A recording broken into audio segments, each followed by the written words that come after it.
people, welcome back to my channel. That's me Hiya and I am a 12th grader and मैंने 2 बार JEE भी दे दिया है, दोनों attempts. और this video is all going to be about my experience of giving the JEE exam, about the preparation, do and don'ts of the preparation, my personal experience and how I got into this stream, and I went to Ellen, so all about Ellen. What was my experience there, my personal experience. Nobody is bound to have the same opinion as me, but yes, this is going to be based on my personal experiences, so those who are interested in these kind of videos, they can surely watch it. This was just a disclaimer, so let's get started. So 10th के बाद सो 10th के बाद मैंने non medical ले लिया था as my stream, क्योंकि मेरे को थोड़ा बहुत कन्फ्यूजन था टू बी ऑनेस्ट उस पॉइंट पे. So that's why I just thought that non medical में आगे जाके you will get that variety, that to do stuff, you will get that kind of flexibility in this stream that you can like further, अगर आपका बाद में जाकर कुछ और करने का भी मन करता है, सो यू कैन डू दैट. और ऑनेस्टली 10th में गलती आई वुड से कि 2 गलतियाँ मेजर हुई थी. पहली चीज़ थी कि मैंने बाकी स्ट्रीम्स को लेकर रिसर्च ज़्यादा नहीं की थी.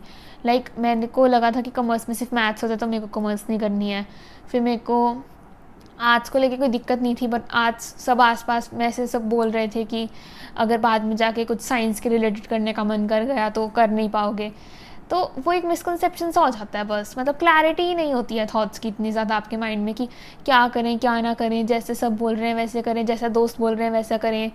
तो दूसरी गलती की जो मेजर वाली मैं बोलूँगी कि करियर काउंसलिंग नहीं करवाई.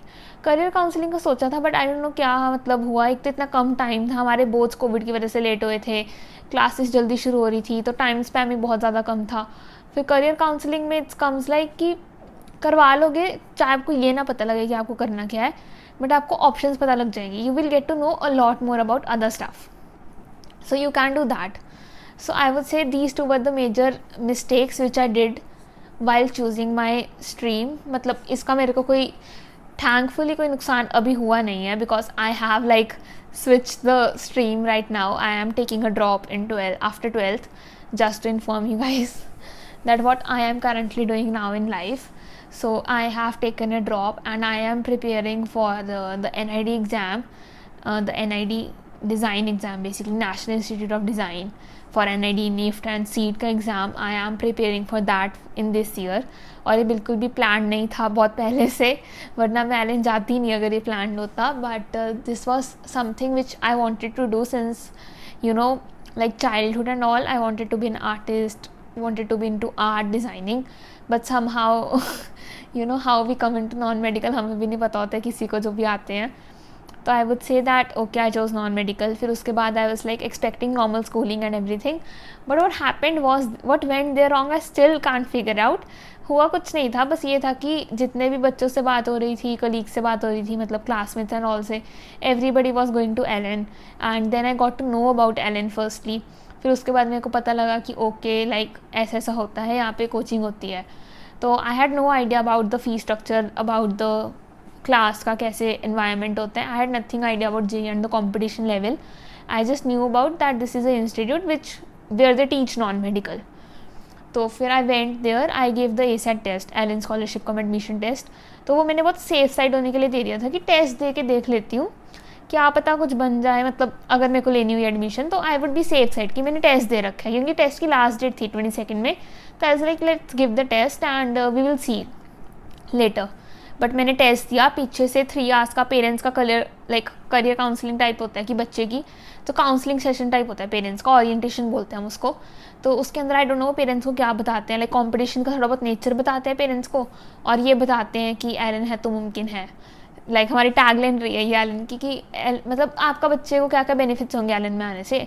ऑफकोर्स नुकसान तो क्यों ही बताएंगे, तो समहाउ बस बेनिफिट्स बताते हैं और एक पॉजिटिव साइड दिखाते हैं, जो कि अच्छी बात है. एक पॉजिटिव एस्पेक्ट दिखाना चाहिए. अगर नेगेटिव दिखा दोगे फिर तो बच्चे तैयारी ही नहीं करेंगे, भाग ही जाएंगे. बट आई थिंक दोनों चीज़ें दिखानी चाहिए, लाइक पॉजिटिव भी दिखाओ, नेगेटिव भी दिखाओ, फिर बच्चों और उनके पेरेंट्स पे छोड़ दो कि क्या करना चाहिए. मुझे तो पता नहीं उस 3 hour के सेशन में क्या होता है, बट उसके बाद लाइक एक काउंसलर टाइप से हम मिले थे जो एलन में थे.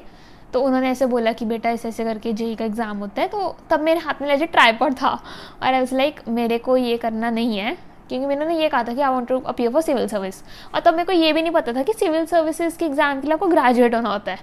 मेरे को लगा था 12th करो, एग्ज़ाम दो, 11th-12th में मैं तैयारी करूँगी और मैं एग्ज़ाम दे दूँगी। तो उन्होंने मेरे को बोला कि ग्रेजुएट होना ज़रूरी होता है इस एग्ज़ाम के लिए, एंड अगर आपको ग्रेजुएट होना है तो आप बेस्ट कॉलेज से ही ग्रेजुएट हो, which is IIT non medical में, अगर आपको नॉन मेडिकल ही लेनी है। तो देन आई थॉट कि यार हिया यू डिज़र्व द बेस्ट, तो बेस्ट कॉलेज में क्यों नहीं, like let's go there and see the like हो जाएगा। मेरे को ये लगा था क्योंकि कॉलेज ही, आई वाज लाइक एक कॉलेज का एग्ज़ाम देना है, हो जाएगा सब बढ़िया से। फिर मेरे को पता लगा कि बच्चे हॉस्टल्स में रहते हैं, फिर मेरे को पता लगा कि डमी एडमिशन वाला सिस्टम भी होता है, जो बच्चे कोचिंग आते हैं वो सब डमी एडमिशन लेते हैं एंड एवरीथिंग हैपन्स। तो फिर वो सब हो गया। तब मैं स्टार्टिंग में तो अप डाउन कर रही थी, तो मेरे को बहुत ज़्यादा एकदम से ही चेंज नहीं लगा, क्योंकि अप डाउन वॉज फिर भी बेटर स्टार्ट के लिए। और मेरे को हॉस्टल लेना था internally, so which is like Allen की बिल्डिंग के अंदर ही है वो हॉस्टल, लाइक 3rd फ्लोर पे हॉस्टल है, 1st फ्लोर पे क्लासेस लगती हैं। By the way I was in Allen Mohali, मेरी ब्रांच ये थी, so that's why it's like. तो फिर वहाँ पे ऐसे ऐसे करके 3-4 मंथ्स के बाद मैं हॉस्टल शिफ्ट हो गई थी कि okay I am going to hostel. तो स्टार्टिंग में प्रॉब्लम्स क्या ही, पहले उनके बारे में बात कर लेते हैं। स्टार्टिंग में व्हाट हैपन वाज कि थोड़ा फिगर आउट नहीं हो रही थी चीज़ें, मतलब ईजी लग रही थी, बट कहीं ना कहीं मुझसे हो नहीं रहे थे क्वेश्चंस जो मॉड्यूल मिलता है हमें, और पूछने में थोड़ा बहुत वो एम्बैरेसमेंट बोल लो या कुछ भी बोल लो कि यार सबसे तो हो रहा है, मुझसे नहीं हो रहा। अब मुझे ये नहीं पता था कि सब टीचर्स से पहले ही पूछ के जा चुके हैं डाउट्स, क्योंकि मैं तो अप डाउन करती थी, मेरा तो मैं आई, क्लास ख़त्म हुई घर पे लाइक 1 घंटे बाद, पर बाकी बच्चे तो शाम को आके क्लियर आउट कर लेते थे डाउट्स। और मेरे माइंड में ये था कि इनको पहले से आते हैं, तो कुछ बच्चों को आता भी था पहले से। पहले तो मेरी वो देख के एकदम से आई was like so shocked and scared कि यार बच्चों को तो पहले से आता है, मैं तो पहले से कुछ भी नहीं करके आई हूँ, मतलब आई डोंट बिलोंग हियर, मेरे को ऐसा लगा था। But then like time passed and I was like I fit in to the environment, तो ही मैंने 2 साल निकाल लिए वहाँ पे। तो फिर हुआ ये था कि मेरे को फिगर आउट हो नहीं रही थी चीज़ें, घर पे क्वेश्चंस हो नहीं रहे थे, क्लास में थोड़ा बहुत मैं पूछती थी, थोड़ा बहुत नहीं, टाइम इतना मुझे मिलता नहीं था, और डाउट डेज वगैरह होते थे तब मैं पूछ लेती थी थोड़ा बहुत, क्योंकि जो सब पूछते हैं वही डाउट होता है मोस्टली, तो किसी ने पूछ लिया वही कॉमन डाउट है तो हो गया, वरना खुद नहीं पूछना। मतलब स्टार्टिंग में थोड़ा थोड़ा ऐसा सीन था। तो वेडनेसडे को हमारे डाउट डेज होते हैं एलन में, जिस दिन आप डाउट्स पूछ सकते हो, आपके teachers are only available for doubts, like उस दिन कोई भी डाउट है पूछो, पर्सनल क्वेरी पूछ लो, तो वैसा सीन होता है। तो स्टार्टिंग में तो ऐसे आते थे बच्चे और होते थे प्रॉपर डाउट डेज वगैरह। तो फिर ऐसे ऐसे करके चीज़ें हुई, थोड़ा बहुत ठीक है, घर पे नहीं हो रहा था, 2-3 घंटे मैं पढ़ती थी, ज़्यादा देखो पढ़ भी नहीं रही थी मैं टू बी ऑनेस्ट। तो फिर उसके बाद जाके ऐसे मैं हॉस्टल गई, मतलब मेरी फर्स्ट PTM हुई to be honest. Chemistry was my favourite subject, like starting में हो गया था वो मेरा फेवरेट। और केमिस्ट्री के फेवरेट होने के साथ साथ व्हाट वाज दैट कि मेरी सर के साथ बॉन्डिंग भी बहुत अच्छी हो गई थी, जिस वजह से लाइक उसके डाउट्स होते थे वो क्लियर हो जाते थे, तो वो सब्जेक्ट की अंडरस्टैंडिंग बेटर हो गई थी। तो आई वुड से कि एक बहुत इंपॉर्टेंट चीज़ होती है कि आप अपने टीचर्स के साथ भी एक अच्छा बॉन्ड बना के रखो, which would really help you to open up into that environment, क्योंकि वो कहीं ना कहीं आपके लिए वो एक पेरेंट फिगर ही हो जाते हैं कोचिंग में, जब आप हॉस्टल में रह रहे हो स्पेशली तब, क्योंकि पेरेंट्स आसपास नहीं होते हैं, कोई बड़ा भैया या फिर ऐसे कोई वो होते हैं ना घर में मामू चाचू, उस एज ग्रुप का कोई भी नहीं होता है, तो वो आपको टीचर्स में ही वो सब बॉन्ड्स दिखते हैं, तो कहीं ना कहीं वो बॉन्डिंग बन जाती है। एंड फिर आप उनसे प्रॉब्लम शेयर कर सकते हो अपनी कि सर ऐसे पढ़ाई नहीं हो रही, या दोस्तों में टाइम वेस्ट हो गया, या ये कर दिया मैंने, ये गलती कर दी, मैं कहाँ इम्प्रूव करूँ। तो धीरे धीरे धीरे धीरे एक बॉन्ड डेवलप हो जाता है, जिसकी वजह से आपका सब्जेक्ट भी इम्प्रूव होता है। मैंने खुद देखा है कि मैंने डाउट्स पूछने शुरू कर दिए तो मेरे डाउट्स क्लियर होने लग गए, तो ऑब्वियसली मेरे को सब्जेक्ट की एक बेटर अंडरस्टैंडिंग आ गई थी, जिस वजह से मेरे मार्क्स भी अच्छे आ रहे थे केमिस्ट्री में पर्सनली। तो फिर आई वॉज लाइक कि ओके दैट्स ग्रेट, मतलब तब इतना रियलाइज़ नहीं हुआ था। तो PTM हुई फर्स्ट, तो उस पर ऐसे सर ने पूछा कि कितना पढ़ती है, तब मैं अप डाउन नहीं कर रही थी, मेरे को याद है। तो मैंने बोला कि सर 2-3 घंटे। सर ने कहा ठीक है 2 घंटे एक subject. I was like sir 2 घंटे में सारे सब्जेक्ट्स पढ़ती हूँ मैं, तीनों के तीनों।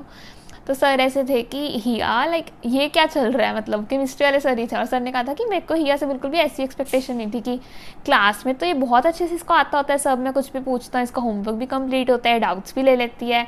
और तब आई वाज ऑन क्लाउड 9 की ठीक है मेरी तारीफ हो गई है पहली PTM में। फिर जैसे ही मैथ्स वाले सर के पास गए, सर ने जितनी मेरी तारीफ हुई थी वो सबको डुबा दिया था। सर ऐसे थे कि इसको ना आप NG में डालते ना अगर इसके टेस्ट में अच्छे मार्क्स नहीं है, क्योंकि इसको बाकियों के डाउट्स पूछने। सर का पॉइंट जेन्युइन था, मैंने एक्चुअली ना बीच में 2-3 बच्चों के डाउट्स पूछ लिए थे कि सर इसका मतलब उसका डाउट होता था, मैं पूछ लेती थी। और sir is very smart, sir को पता होता था कि ये ऐसा कर रही है, और फिर सर मेरे से पूछेंगे कि हाँ तुम्हारा डाउट है, वैसे तो नहीं सर इसको पूछना था, और फिर सर ने ये चीज़ बोली थी। तो फिर फिज़िक्स वाले सर बस लाइक ओके कि हाँ अच्छा करती है, उनका न्यूट्रल था, मतलब एक बहुत ही ज़्यादा अच्छा बोला एक ने थोड़ा सा को ऐसे लाइक कमी बताई मेरी, और एक सर ऐसे न्यूट्रल थे कि ओके।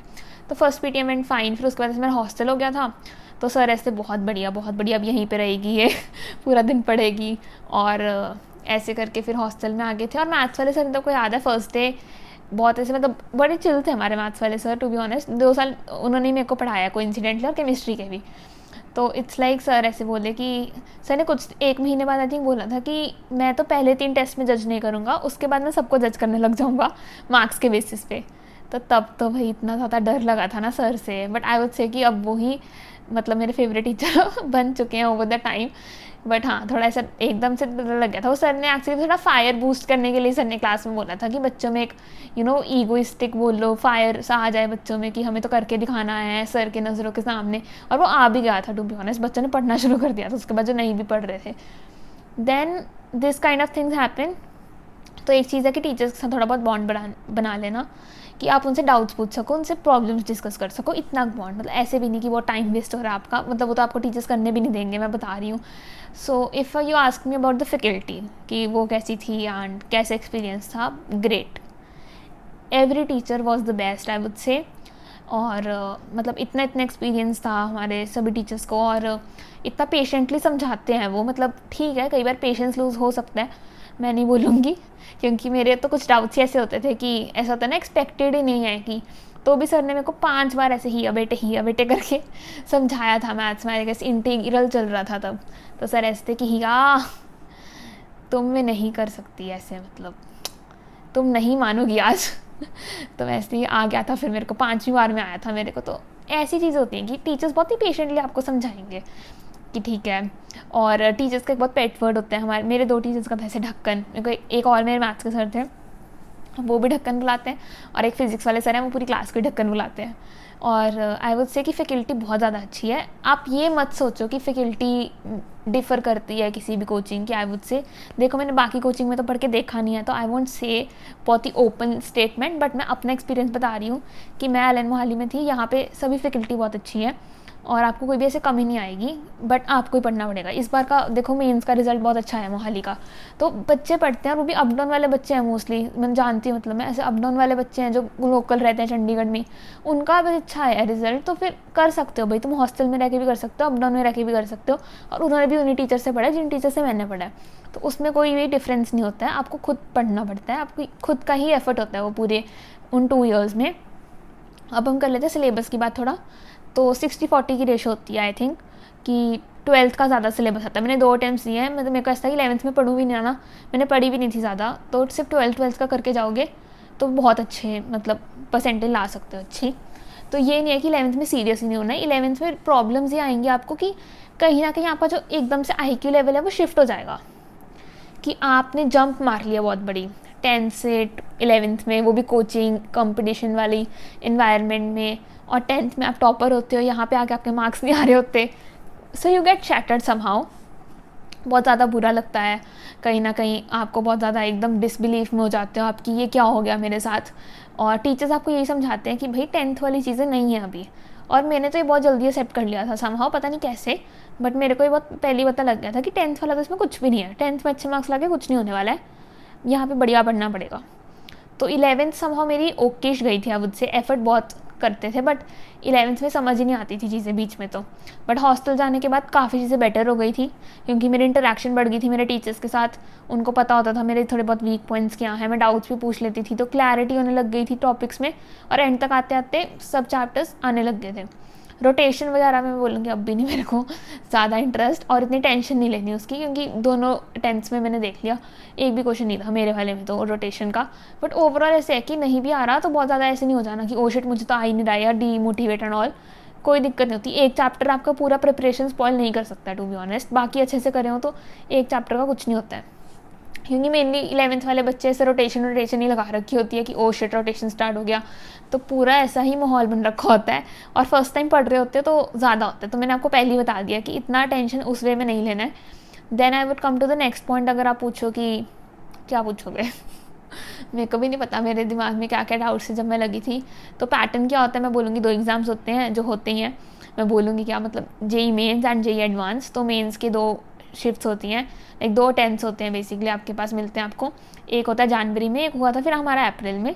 तो जो बच्चे इसमें सिलेक्ट हो जाते हैं then they go to prepare for advance, मतलब जिनकी कट ऑफ क्लियर हो जाती है। तो ये पैटर्न होता है। और मेंस 300 मार्क्स का आता है, 100 फॉर ईच सब्जेक्ट। और एडवांस होता है, वो होता है 360 मार्क्स का, जितना मेरे को याद है। जब हमारे एलन में टेस्ट होते थे, कई बार वेरी भी कर जाता था, क्योंकि कई बार टीचर्स कहते थे कई बार थोड़ा बहुत ऊपर नीचे हो जाता है एडवांस में। एंड येस, सो उसके अलावा आई वुड से कि और क्या क्या होता है, मेरे को भी थोड़ा याद करना पड़ेगा अब अपना। 12th की बात कर लूँ, 12th was way too good. It was like academic level पे ईजियर एट 11th से। कुछ ना ईजी तो भी लगता है, क्योंकि आप सेटल इन हो जाते हो उस एनवायरनमेंट के अंदर। You are use to the competition, rank list देखने की आदत लग गई होती है, और हर चीज़ का पता लगने लग जाता है कि कोई बात नहीं, दिल छोटा नहीं करना है, हर छोटी चीज़ पे एफर्ट मारना, आप थकते नहीं हो। और 12th संभव ऐसा होता है कि 12th में आपको पता होता है कि आपका लास्ट ईयर है, इसके बाद कोई ईयर नहीं है। 11th में कई बार कहीं ना दिमाग में ये चीज़ होती है, या 12th में अच्छे से पढ़ेंगे, कोई बात नहीं, अभी तो नए नए आए हैं। तो वो नए के चक्कर में पूरी 11th निकल जाती है। तो उसमें कोई दिक्कत वाली बात नहीं है, 12th अच्छे से कर लोगे ना, बहुत अच्छे से, तो अच्छा कर सकते हो टू बी ऑनेस्ट। और 12th was really good. Teachers का तो मतलब आई वुड से आज भी अगर कोई मेरे को बोल देना कि एक बार दोबारा से मेरे को BS सर की क्लास लगाने को मिल जाए, मैं ऐसे भाग के जाऊँगी। मतलब फ़िज़िक्स मेरा फेवरेट सब्जेक्ट बना दिया होगा सर ने, और वो भी बिना पढ़ाए, ऐसे बहुत ही प्रॉपर। सर ऐसे टीचर हैं कि सर पढ़ाएंगे भी नहीं, बट आपको सब समझ आएगा। और ये आपको तब नहीं समझ आएगा जब सर पढ़ा रहे हैं, ये आपको अब समझ आता है जब सर पढ़ा चुके होते हैं। मतलब घर आके जब मैंने नोट्स वगैरह, मैं नवंबर में घर आ गई थी परमानेंटली, तो मैंने नोट्स वगैरह जब पढ़ने शुरू किए ना फिज़िक्स के, मेरे को सब कुछ याद था। और तब मेरे को लगता था कि यार सर कैसे पढ़ाते हैं, मतलब ऐसे कैसे चलेगा। सर समझाते सब कुछ थे, बट सर थिंकिंग पे बहुत ज़्यादा मतलब वो करते थे कि जोर देते थे कि बच्चों खुद थिंक करो, खुद सोचो, कोई बात नहीं, हमारे पास टाइम है, हमें आए किस लिए, पढ़ने के लिए आए हैं, तो सोचते रहो। और हमारा सिलेबस भी समां आगे चलता था, जबकि हम खुद सोचते थे क्लास में, बहुत टाइम भी लेते थे। कई बार एक क्वेश्चन पे सर ऐसे कहेंगे करो, मैं थोड़ा सा जाकर आया बाहर तक, ऐसे करके कि सोचो तुम, क्योंकि कई बार ना टीचर खड़ा होता है तो आप सोच नहीं पाते हो। कई बार वो चीज़ हो जाती है कि यार सर सिर पे खड़े हैं हमारे, कैसे सोचेंगे। तो सर ने वो चीज़ भी हमें दी है। तो overall it was great. Like organic के सर बहुत ज़्यादा अच्छे थे, ठीक है, मतलब मैथ्स के तो मेरे फेवरेट ही थे, तो थोड़ा बायस्ड हो जाएगा। केमिस्ट्री के अगेन मेरे सेम ही टीचर थे, लाइक फिजिकल केमिस्ट्री के, ऑर्गेनिक के नए आए थे। और हमारे एक्चुअली क्या था ना, ऑर्गेनिक वाले सर और लाइक फिज़िक्स वाले सर को लाइक 17-18 ईयर्स का एक्सपीरियंस था पढ़ाने का। तो हम सर को ऐसे कुछ बोलते थे ना, सर ऐसे बोलते थे कि आपकी एज क्या होगी, लाइक 17। सर कहेंगे तब से पढ़ा रहा हूँ, इतने साल हो चुके हैं मुझे पढ़ाते हुए। तो इतना ज़्यादा लाइक उनका ब्रेन वो चलता है कि आप कुछ भी पूछ लो ना, वो तभी के तभी बता देंगे कि इतने सालों से वो पढ़ा रहे हैं। तो यू हैव टू, हाँ एक पॉइंट मेरे को इस बात से याद आया क्या, that you have to trust your teachers like very much. क्योंकि कहीं ना कहीं मेरे को लगता है कि अब मेरे को याद आता है कि हमें यू सर, हमारे ऑर्गेनिक के सर थे, वैसे बोलते थे कि सिर्फ नोट्स पढ़ लो, सिर्फ नोट्स पढ़ लो। और तब हमें लगता था कि यार सर को तो ना बस हमें नोट्स पढ़ाने की लगी हुई है। मतलब ऑनेस्टली मतलब बहुत बच्चों को ऐसा लगता था कि सर तो नोट्स बोलते रहते हैं, हम तो एक्स्ट्रा बुक भी करेंगे, हम तो ये कौन सी बुक्स आती हैं एक्स्ट्रा, मेरे पास भी पढ़ी होंगी, ये भी पढ़ेंगे, ये भी करेंगे। ऐसा कुछ नहीं था। मैंने सेकेंड अटेम्प्ट दिया, हर क्वेश्चन नोट्स में से था ऑर्गेनिक का। और लिटरली ऐसे था कि चेंजेस भी नहीं थे रिएक्टेंट्स में या किसी चीज़ में, लाइक सब कुछ सेम था, ऑप्शंस तक सेम थी। और ऐसा लग रहा था कि तब याद आई थी मेरे को यूज़र की पेपर में बैठे हुए कि यार सर ने तो सच में कहा था नोट्स में से आ जाएगा, ये तो सच में आ गया नोट्स में से। और आई वुड से कि you have to trust your teachers. बहुत बच्चे ऐसे होते हैं कि ऐसा होता है कि टीचर्स तो बोलते ही हैं ऐसे, मैं होशियार हूँ, मेरे को पता है क्या करना है। भाई वो तब से पढ़ा रहे हैं, कितने सालों से पढ़ा रहे हैं, उन्हें पता है कि कंपटीशन की तैयारी कैसे करवाते हैं। आप इतनी फ़ी पे कर रहे हो, उसी चीज़ के लिए कर रहे हो, गाइडेंस के लिए, आपको सही गाइडेंस ही देंगे। ये बात थोड़ा आई थिंक डाइजेस्ट करने में टाइम लगता है बच्चों को, बट करना पड़ेगा आपको, ये चीज़ कर सकते हैं आप उन पर trust. It for the part 1 and बहुत ज़्यादा लंबी वीडियो बन गई थी, लाइक अप्रॉक्सीमेटली 40 मिनट्स की। So I have divided it into 2 parts. So I will be covering rest of the stuff in part 2 which will be also uploaded in like 2-3 days. So yes, thank you for watching, like and subscribe. Bye bye.